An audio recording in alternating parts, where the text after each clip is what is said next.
একদিন রাতে আমি আর আমার কাকা দুজনেই ঘুমাচ্ছিলাম। একবার হঠাৎ আমার ঘুম ভেঙে গেল। চোখ খুলে দেখলাম রাজেশ কাকা বিছানা থেকে উঠে ঘর থেকে বেরিয়ে গেলেন। জানি না কেন এই সময় রাজেশ কাকা কোথায় যাচ্ছেন। ব্যাপারটা জানতে আমার আগ্রহ বেড়ে গেল। আমিও ঘর থেকে বেরিয়ে এলাম। এই কথা জানতে দেখলাম রাজেশ কাকা আমার মায়ের ঘরের দিকে যাচ্ছেন। এবার আমার ব্যাপারটা জানার জন্য আরও বেড়ে গেল। রাজেশ কাকা কেন মায়ের ঘরে যাচ্ছেন তা জানতে এটা দেখার জন্য আমি মায়ের ঘরের জানালায় গেলাম। তার জানালা খোলা ছিল। আমি জানালা দিয়ে মায়ের ঘরে উঁকি দিতে লাগলাম। আমার মা বিছানায় ঘুমাচ্ছিলেন। এবার রাজেশ কাকা তার শার্ট খুলে বেল্ট খুলে দিলেন। হ্যালো বন্ধুরা, আজকের গল্পে আপনাকে স্বাগত। তাহলে আমি আপনাদের এই গল্পটি বিস্তারিতভাবে বলি। এই গল্পটি সেই সময়ের যখন আমি ১৪ বছর বয়সী ছিলাম। আমাদের পরিবার শ্যামপুর নামে একটি ছোট গ্রামে থাকত। আমার বাবা মারা যান যখন আমি খুব ছোট ছিলাম। বাবা চলে যাওয়ার পর আমাদের পরিবারের আর্থিক অবস্থা খারাপ হয়ে যায়। সেই সময়ে আমাদের পরিবারে কেবল আমি আর আমার মাই ছিলাম।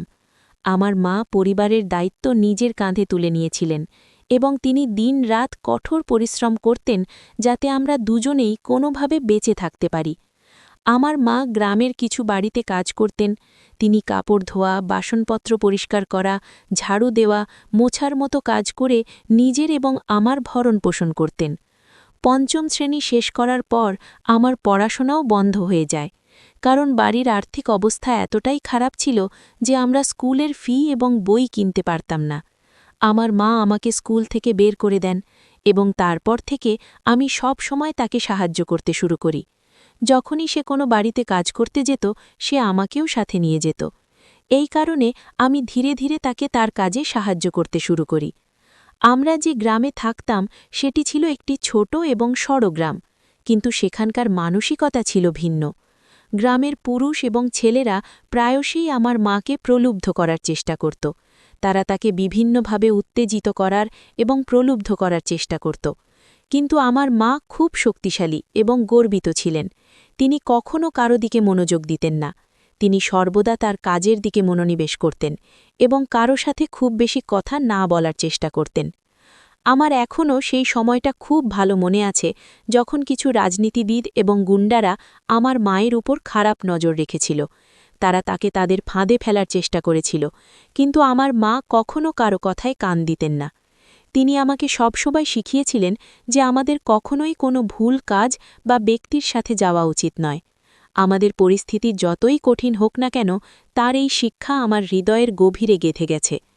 আমার মা কেবল আমাদের আর্থিক অবস্থার উন্নতি করার চেষ্টা করেননি, বরং আমাকে সঠিক এবং ভুলের ধারণাও দিয়েছিলেন। তিনি একজন খুব সরল এবং সৎ মহিলা ছিলেন, যিনি কখনো কোনো ধরনের ভুল পথ অবলম্বন করেননি। মা সর্বদা কঠোর পরিশ্রম এবং সততা দিয়ে আমাদের জীবনের গাড়ি টেনে নিয়ে যান।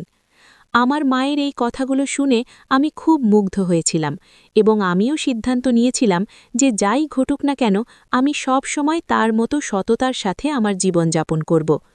একদিন রাতে যখন আমি আর আমার মা রাতের খাবার শেষ করে ঘুমাতে যাচ্ছিলাম, তখন কেউ আমাদের ঘরের দরজায় কড়া নাড়ল। মা আমাকে বললেন, যাও দেখি এত রাতে কে আমাদের দরজায় কড়া নাড়ছে, দেখো কে এসেছে। এই বলে সে বিছানা বিছিয়ে দিতে তার ঘরে গেল। তারপর আমি আমাদের ঘরের দরজা খুললাম। দরজা খোলার সাথে সাথেই দেখি আমাদের দরজায় একজন সুন্দর পোশাক পরা লোক দাঁড়িয়ে আছে। ওর বয়স প্রায় ৫০ বছর। কি ব্যাপার, এত রাতে তুমি আমাদের দরজায় কেন নক করলে? আমি একটু বিরক্তি নিয়ে লোকটাকে জিজ্ঞাসা করলাম। আমাকে দেখে সে খুব খুশি হয়ে হেসে বলল, নেহা, আমি? তুমি কে? আমি প্রশ্নবোধক চোখে তার দিকে তাকালাম। কিছু বুঝতে পারার আগেই হঠাৎ লোকটা আমাকে তুলে নিয়ে কাঁধে বসালো এবং খুশিতে বলল, নেহা, আমি তোমার কাকা, তোমার বাবার বন্ধু রাজেশ কাকা। রাজেশ কাকার গলা শুনে আমার মা তার ঘর থেকে দৌড়ে এসে তার সামনে দাঁড়িয়ে বলল, রাজেশ। এখন আমার মা আর রাজেশ কাকা একে অপরের দিকে তাকাচ্ছে। দুজনেই একে অপরের দিকে তাকাতে এতটাই ডুবে গেল যে মনে হচ্ছিল যেন তারা পৃথিবীর কিছুই জানে না। প্রায় ২-৩ মিনিট কেটে গেল, কিন্তু দুজনেই একে অপরের দিকে তাকিয়ে রইল। তারপর আমি বললাম, মা, এটা কে? রাজেশ কাকার কাঁধে বসে আমি জিজ্ঞাসা করলাম। এই প্রশ্নটা করার সাথে সাথেই আমার গলা শুনে দুজনেই হুঁশ ফিরে এলো। তারপর রাজেশ কাকু আমাকে কাঁধ থেকে নামিয়ে আনল। আমি গিয়ে মায়ের কাছে দাঁড়ালাম। মায়ের মুখে এক অদ্ভুত খুশি। তারপর মা বলল, নেহা, এই তোর রাজেশ কাকু, ও তোর বাবার অনেক পুরনো বন্ধু, ওকে সালাম করো। তারপর আমি ওকে সালাম করলাম এবং তারপর ও আমাদের বাড়িতে এলো। রাজেশ কাকু ঘরে ঢুকতেই আমার মায়ের কোমরে হাত রাখল। তারপর মা লজ্জা পেয়ে রান্নাঘরে চলে গেল। আমি রান্নাঘরে গিয়ে দেখলাম মা খাবার তৈরি করছে। আমি বুঝতে পারলাম না যে আমরা এমাত্র খাবার খেয়েছি, তাহলে মা কার জন্য খাবার রান্না করছে। বেচারা লোকটা, তোমার রাজেশ কাকার জন্য অনেক দূর ভ্রমণ করে এসেছে, সে নিশ্চয়ই ক্ষুধার্ত, মা আমাকে চিন্তিত স্বরে বলল। আমি বললাম, ঠিক আছে, কিন্তু বলো তো, সে যদি আমার বাবার পুরনো বন্ধু হয় তাহলে এখন এখানে কেন এসেছে? মা বলল, সেও এই গ্রামের, সে এখানেই থাকত। সে প্রতিদিন আমাদের বাড়িতে তোমার বাবার সাথে দেখা করতে আসত। যখন তোমার বাবা বাড়িতে থাকতেন না তখন সে আমাকে সাহায্য করত। সে খুব ভালো মানুষ। তখন অনেক মজা হতো, আমরা অনেক মজা করতাম। যখন তুমি জন্মেছিলে সে দুবাই গিয়েছিল এবং আজ এত বছর পর ফিরে এসেছে। সে একা থাকে, তার কেউ নেই, তাই সে এখানে থাকতে এসেছে। এবং যাই হোক, এখন ছাড়া আমার ছাড়া আর কে আছে? আগামীকাল সকালে সে তার বাড়িতে যাবে। মা আমাকে এইসব বলার সময় খুব খুশি ছিল এবং তার চোখে আলাদা একটা ঝলক ছিল। আমি তখন ছোট ছিলাম, তাই আমি কিছুই বুঝতে পারিনি।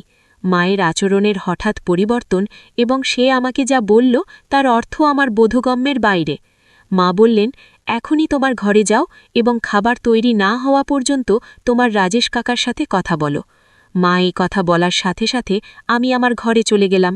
রাজেশ কাকা আমার ঘরের এক কোণে তার সমস্ত জিনিসপত্র রেখেছিলেন এবং তিনি মেঝেতে বসে হুক্কা খাচ্ছিলেন। আমি যখন তার কাছে গিয়ে বসলাম তখন তিনি হুক্কা খাওয়ার সময় আমার সাথে কথা বলতে শুরু করলেন। সেই সময় আমি তার কথা শুনে জানতে পারলাম যে দুবাইতে তার একটি বড় রেস্তোরাঁ আছে। সেই রেস্তোরাঁ থেকে সে অনেক টাকা আয় করেছে, কিন্তু গত কয়েকদিন ধরে সে তার গ্রামের কথা খুব মিস করছে, তাই সে তার রেস্তোরাঁ বিক্রি করে গ্রামে স্থায়ীভাবে বসবাস করতে ফিরে এসেছে। রাজেশ কাকা হুক্কার আরেকটি ফুঁক নিয়ে তার কথা শেষ করলেন। এখন দেখো, আমি তোমার সামনে। বহু বছর পর এখানে ফিরে আসা আমার কাছে স্বপ্নের মতো। তুমি বড় হয়েছ এবং তোমার মাকে দেখে মনে হচ্ছে যেন কিছুই বদলায়নি। আমি তাদের কথা মনোযোগ সহকারে শুনছিলাম, কিন্তু আমার মনে অনেক প্রশ্ন জাগছিল। এত দেরিতে ওদের আসা, মায়ের হঠাৎ খুশি হওয়া এবং নিজেদের মধ্যে তাদের কথোপকথন, এইসব আমার কাছে একটু অদ্ভুত মনে হচ্ছিল। রাজেশ কাকা আর মায়ের মধ্যে একটা গভীর সম্পর্ক ছিল যা আমার কাছে গোপন ছিল। আমরা কথা বলছিলাম, হঠাৎ সে আমাকে বলল, আমাকে রাজেশ কাকা ডেকো না, শুধু রাজেশ ডাকো। এখন যখন আমি তার সাথে কথা বলছিলাম, কিছুক্ষণ পর আমার মা রাজেশ কাকাকে রাতের খাবার জন্য ডাকতে আমার ঘরে এলেন এবং তাকে রাতের খাবার জন্য ডাকার পর তিনি রান্নাঘরে গেলেন। আমিও রাজেশ কাকার সাথে রান্নাঘরে গেলাম। তারপর মা তার জন্য প্লেট পরিবেশন করলেন। তারপর রাজেশ কাকা পেট ভরে খেলেন এবং তারপর সেখানে বসে তিনি অনেক হাই তোলেন। এবং তারপর আমার মা মধুকে জিজ্ঞাসা করলেন, তুমি আমার জন্য খাবার রান্না করেছ? তুমি কি ক্লান্ত নও? তাহলে তুমি আমার জন্য এত কিছু করেছ? আমি কখন ক্লান্ত ছিলাম যে এখন আমি কিভাবে ক্লান্ত হব? মা তার দিকে তাকিয়ে হালকা হেসে বললেন। তারপর রাজেশ কাকা হাসতে হাসতে রান্নাঘর থেকে বেরিয়ে গেলেন। তারপর মা আমাকে বললেন, এখন তুমি তোমার ঘরে যাও, রাজেশ কাকাও তোমার ঘরে ঘুমাবে। আমি আমার ঘরে এলাম। রাজেশ কাকা এখনও হুক্কা খাচ্ছিলেন। আমি বিছানাটা বিছিয়ে দিলাম এবং রাজেশ কাকার বিছানাটা আমার বিছানার কাছে রাখলাম। রাজেশ কাকা তখনও হুক্কা খাচ্ছিলেন এবং তার চোখে একটা অদ্ভুত আভা। মা বলেছিলেন যে তিনি আমার ঘরে ঘুমাবেন, কিন্তু এতে আমার একটু অস্বস্তি হচ্ছিল। আমি চুপচাপ আমার বিছানায় বসে রইলাম, চিন্তায় ডুবে রইলাম। রাজেশ কাকা ধীরে ধীরে ঘরে এসে বিছানায় শুয়ে পড়লেন। ঘরে নীরবতা ছিল এবং কেবল হুক্কার মৃদু শব্দ শোনা যাচ্ছিল। আমি বিছানার চাদর শক্ত করে ধরে শুয়ে পড়লাম, কিন্তু ঘুম আমার থেকে মাইল দূরে ছিল। হঠাৎ রাজেশ কাকা নীরবতা ভাঙলেন। নেহা, তুমি বড় হয়ে গেছ, কিন্তু তুমি এখনও আগের মতোই সুন্দর দেখাচ্ছ। তোমার মা তোমাকে খুব ভালোভাবে মানুষ করেছেন। এটা শুনে আমি একটু চমকে গেলাম, কিন্তু আমি কোনো প্রতিক্রিয়া জানালাম না। আমার মনের অস্বস্তি বাড়ছিল। রাজেশ কাকা আবার কথা বলতে শুরু করলেন। আমাকে রাজেশ কাকা ডেকো না, শুধু রাজেশ ডাকো। এখন যখন আমি তার সাথে কথা বলছিলাম কিছুক্ষণ পর আমার মা রাজেশ কাকাকে রাতের খাবার জন্য ডাকতে আমার ঘরে এলেন এবং তাকে রাতের খাবার জন্য ডাকার পর তিনি রান্নাঘরে গেলেন। আমিও রাজেশ কাকার সাথে রান্নাঘরে গেলাম। তারপর মা তার জন্য প্লেট পরিবেশন করলেন। তারপর রাজেশ কাকা পেট ভরে খেলেন এবং তারপর সেখানে বসে তিনি অনেক হাই তোলেন এবং তারপর আমার মা মধুকে জিজ্ঞাসা করলেন, তুমি আমার জন্য খাবার রান্না করেছ? তুমি কি ক্লান্ত নও? তাহলে তুমি আমার জন্য এত কিছু করেছ? আমি কখন ক্লান্ত ছিলাম যে এখন আমি কিভাবে ক্লান্ত হব? মা তার দিকে তাকিয়ে হালকা হেসে বললেন। তারপর রাজেশ কাকা হাসতে হাসতে রান্নাঘর থেকে বেরিয়ে গেলেন। তারপর মা আমাকে বললেন, এখন তুমি তোমার ঘরে যাও, রাজেশ কাকাও তোমার ঘরে ঘুমাবে। আমি আমার ঘরে এলাম। রাজেশ কাকা এখনও হুক্কা খাচ্ছিলেন। আমি বিছানাটা বিছিয়ে দিলাম এবং রাজেশ কাকার বিছানাটা আমার বিছানার কাছে রাখলাম। রাজেশ কাকা তখনও হুক্কা খাচ্ছিলেন এবং তার চোখে একটা অদ্ভুত আভা। মা বলেছিলেন যে তিনি আমার ঘরে ঘুমাবেন।